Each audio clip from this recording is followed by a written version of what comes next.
kita harus selalu husnudzon pada Allah.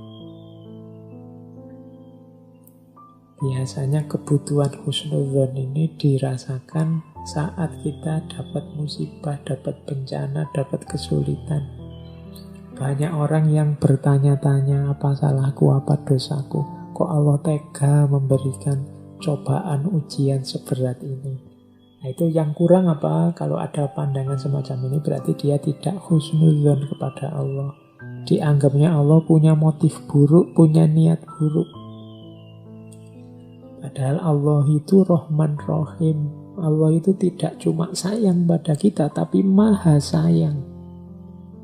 Berarti pasti Allah tidak menginginkan yang jelek, yang sengsara, yang menyusahkan untuk kita. Hanya kita saja mungkin yang salah paham atau kita sendiri yang milih susah, milih sengsara. Nah, husnudzon kepada Allah menurut Kiai Soleh ada 2 level. Ada level awam, ada level khawas. Kalau orang awam itu husnudzonnya adalah kalau dia dapat kenikmatan, kemudian dia merasa bahwa nikmat ini asalnya dari Allah semata. Nah, ini husnudzon level orang awam. Allah lah yang mewujudkan, Allah lah yang memberikan semua kenikmatan ini. Makanya cirinya, buahnya husnudzon di level awam itu syukur dan mengharap rahmatnya Allah. Jadi orang awam berhusnudzon pada nikmat yang diberikan oleh Allah. Nah, ada yang lebih tinggi, yaitu husnudzonnya orang khawas, orang-orang khos, yaitu yang melihat pokoknya Allah ini maha sayang, maha cinta kepada hambanya.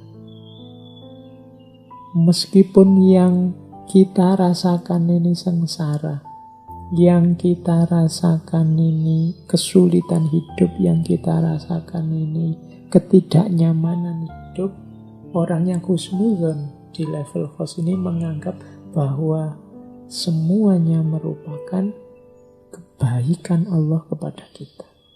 Allah sebenarnya menginginkan yang baik dan yang terbaik untuk kita, hanya saja kita tidak paham. Hanya saja kita mungkin belum bisa membaca.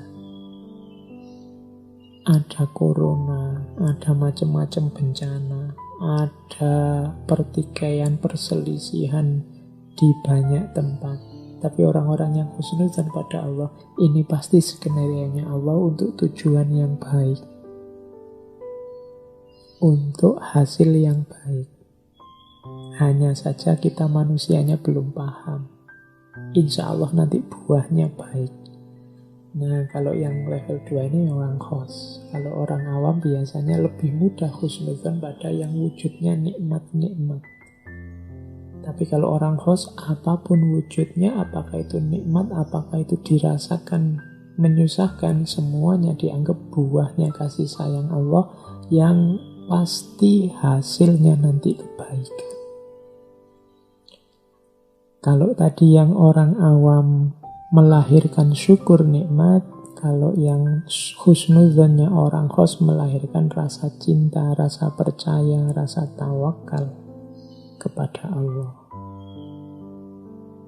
Orang yang husnudzon itu enak, tidak mudah mengeluh, tidak mudah susah. Ada orang maki-maki dia, kalau dibaca husnudzon itu orang ini ternyata perhatian padaku, ternyata dia juga sayang padaku, makanya dia sebut kesalahan-kesalahanku sehingga semoga besok aku bisa memperbaiki. Ini perspektif husnudzon. Kalau orang perspektifnya suudzon, bahkan orang ngomong baik sekalipun dicurigai. Wah, jangan-jangan orang ini muji-muji aku, tapi nanti di belakangku menjelek-jelekan aku, atau membuat aku terlena sehingga nanti dia bisa ngalahkan aku, atau sebenarnya dia iri sebenarnya, cuma itu basa-basi saja. Ini orang yang perspektif suudzon. Biasanya lebih tidak tenang, lebih stres. Apalagi kalau suudzon pada Allah, suudzon pada manusia aja membuat kita galau luar biasa. Kalau kita suudzon pada Allah, lebih galau lagi, karena tidak mungkin kita bisa mengalahkan Allah. Maka Kiai Soleh memberi saran, jalan sufi kita dihiasi dengan keikhlasan, dihiasi dengan husnudzon kepada Allah, sambil tetap menjalankan riyadhah dan warok.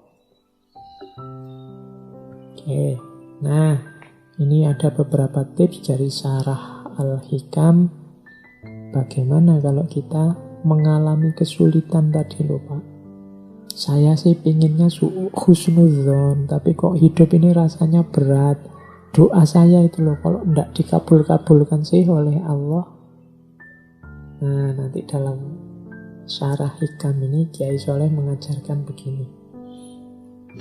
Ketika engkau meminta satu perkara dunia, lalu Allah tidak mengabulkannya, hatimu menjadi susah. Itu disebabkan karena engkau tidak memahami kehendaknya Allah. Jika engkau paham, engkau akan bahagia. Tenangkan dirimu saat permintaanmu tidak dikabulkan. Saat permintaanmu tidak dikabulkan, pahamilah bahwa sesungguhnya Allah menghendaki agar engkau mendekatkan diri kepada Allah terus dan selalu menyandarkan hatimu kepada Allah. Jika sudah begitu, engkau akan menjadi kekasih Allah. Karena sesungguhnya ketika Allah mengasihi atau mencintai hambanya, niscaya Allah akan menghalangi dunia darinya dan menjauhkannya dari dunia. Jadi menurut Kiai Soleh, kalau kita punya keinginan macam-macam, sudah berdoa mati-matian kepada Allah, kok tidak dikabul-kabulkan ya? Apa Allah tidak suka padaku? Apa Allah tidak berkenan dengan doaku? Kiai Soleh justru bacalah itu sebagai kasih sayangnya Allah kepadamu justru. Jangan-jangan kalau itu dikabulkan, engkau tidak berdoa lagi. Engkau tidak mendekat-dekat lagi kepadanya. Padahal Allah ingin engkau selalu dekat dengannya.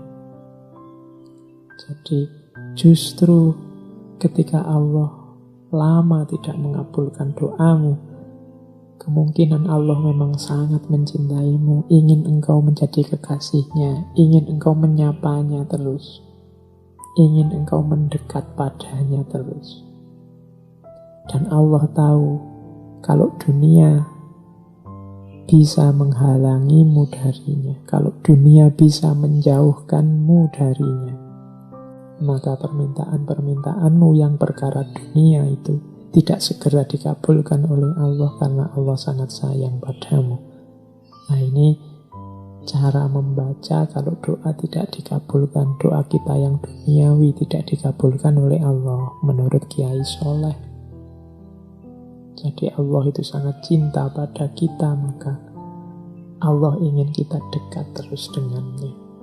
Maka bersyukurlah kalau teman-teman merasa saya Pak sudah minta ini itu yang duniawi.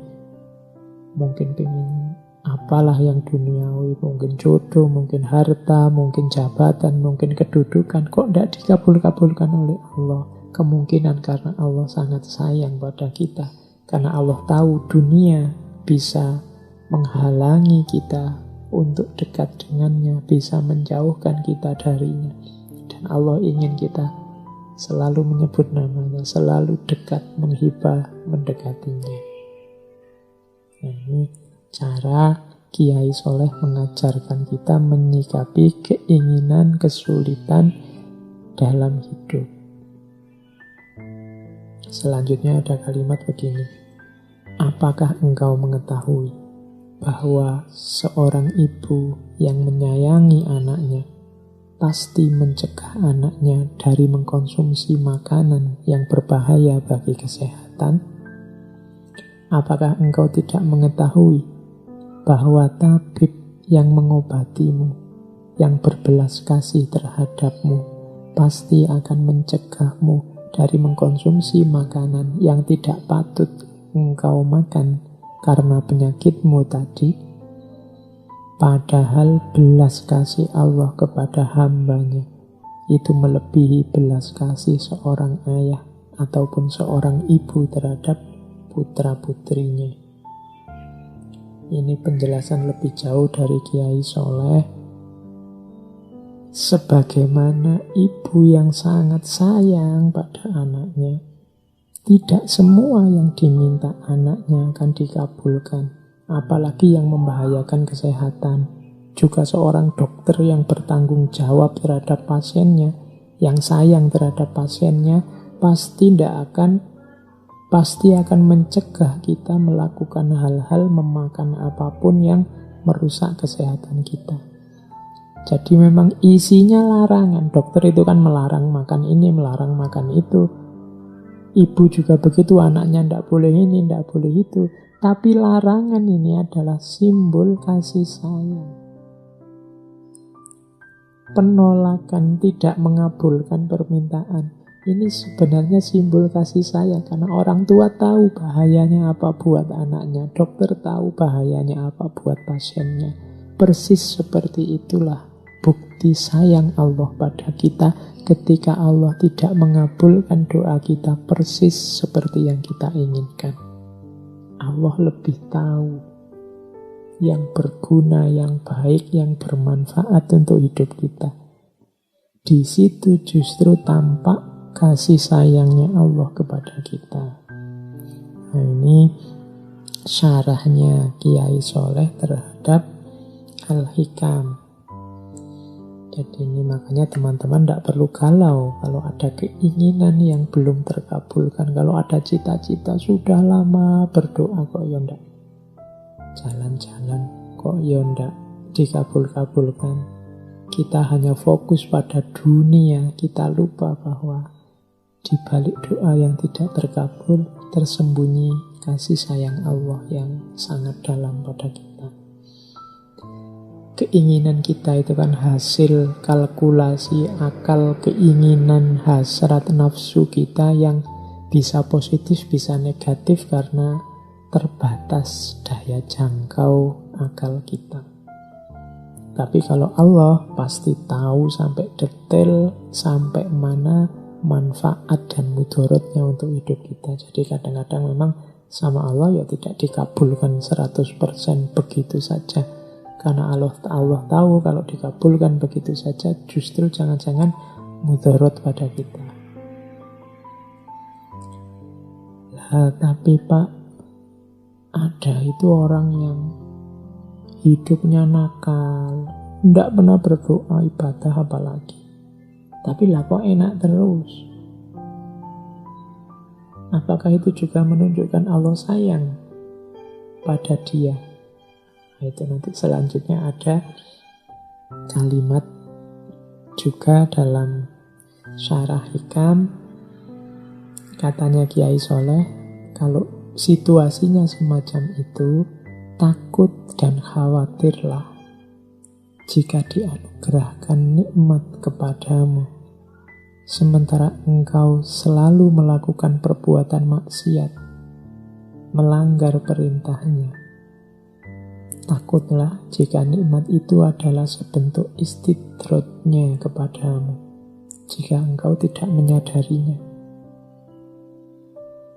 Jadi yang merasa Pak saya itu mungkin disayang Allah Pak, saya tidak pernah doa itu, tapi keinginanku terkabul terus, apa yang saya inginkan itu wujud terus. Iya, itu bisa memang kasih sayang Allah yang tidak terbatas, atau jangan-jangan itu istidraj darinya. Tetap kita harus hati-hati. Jangan-jangan Allah tidak ingin kita mendekat-dekat padanya, sehingga pokoknya kita mau apa diberi. Biar kita tidak sempat ingat Allah, tidak sempat ingin mendekat, tidak sempat ingin berdoa khusyuk. Wong yo kebutuhan kita terpenuhi terus. Jadi itu namanya istidraj. Kita juga harus hati-hati, kemudian introspeksi. Takut dan khawatirlah, katanya Kiai Soleh. Karena apa-apa itu kan harus direnungi sampai dalam sebab akibatnya. Kadang-kadang kita ini merasa, wah saya ini mungkin lebih disayang oleh Allah dari dia. Dia hidupnya sulit terus, sementara aku lancar terus. Bisa jadi kenyataannya kebalikannya. Dia sangat disayang oleh Allah, makanya secara dunia dia sulit terus, sehingga dia berdoa terus, ingin mendekat terus ke Allah biar kesulitannya terselesaikan. Sementara Allah tidak terlalu dekat dengan kita, tidak terlalu sayang dengan kita, ingin kita menjauh, benci dengan kita, sehingga kita dibuat tidak ada momen yang memungkinkan kita untuk ingin mendekat secara serius pada Allah. Itu namanya istidraj. Cuma kadang-kadang kita tidak sadar ini. Nah, ini syarah dari Kiai Soleh terhadap Al-Hikam. Ketika Allah memberimu kemauan untuk melaksanakan perintahnya, menjauhi larangannya, berpegang teguh menaatinya, maka ketahuilah bahwa Allah telah menyempurnakan nikmat-Mu lahir batin. Maka hendaklah engkau mensyukuri dan meminta kekalnya nikmat tersebut. Ini selanjutnya Kiai Soleh menasihati kita, sudahlah keinginan-keinginan duniawi tidak perlu dikejar sampai sebegitunya. Diminta berdoa ya oke. Kalau tidak dikabulkan tidak usah galau. Ada yang lebih penting. Yang lebih penting apa? Kemauan untuk melaksanakan perintahnya, menjauhi larangannya, taat pada Allah. Ini justru yang paling penting. Mintalah selalu untuk dianugerahi Allah kemauan untuk menjalankan perintah, menjauhi larangan. Ini anugerah yang paling nikmat. Kalau Allah sudah menganugerahi ini, katanya Kiai Soleh, berarti Allah telah menyempurnakan nikmat-Mu lahir batin. Kalau kita masih mau sholat, masih mau puasa, masih mau zakat, masih mau sholat malam, alhamdulillah, inilah anugerah yang luar biasa dari Allah yang harus disyukuri. Tapi kalau permintaan-permintaan lain, doa-doa yang lain yang sifatnya duniawi, tidak harus terlalu dirisaukan. Jadi ini keinginannya Kiai Soleh agar kita lebih serius mendekat kepada Allah, tidak lagi tertipu oleh hal-hal kenikmatan-kenikmatan duniawi yang sementara, tidak lagi galau oleh kenikmatan-kenikmatan duniawi yang justru menjauhkan kita dari Allah, menjauhkan kita dari kedekatan kepada Allah. Nah, kalau diurut dari depan tadi kan diawali dari jangan lupa menjalankan syariat, kemudian jalankan syariat dari aspek lahir dan juga batin. Kemudian jangan mengandalkan amal, semuanya pasrahkan kepada Allah. Meskipun tetap jangan lupa juga untuk tetap berusaha, tetap beramal. Kemudian lakukan riyadhah dan warok. Latihan-latihan spiritual lewat riyadhah secara aktif dan menggembleng diri biar tangguh secara spiritual lewat warok yang diperkuat dengan ikhlas serta husnudzon kepada Allah. Dan jangan minta hal-hal, jangan terlalu terobsesi oleh dunia, karena kadang-kadang Allah menganugerahi suatu perkara yang kita inginkan justru membuat kita semakin jauh darinya. Dibandingkan kalau tidak segera dikabulkan, kita semakin serius, kita semakin ingin dekat dengannya. Kadang-kadang tidak terkabulnya doa menjadi isyarat bahwa Allah sangat sayang pada kita, ingin selalu dekat dan mendengarkan keluh kesah kita.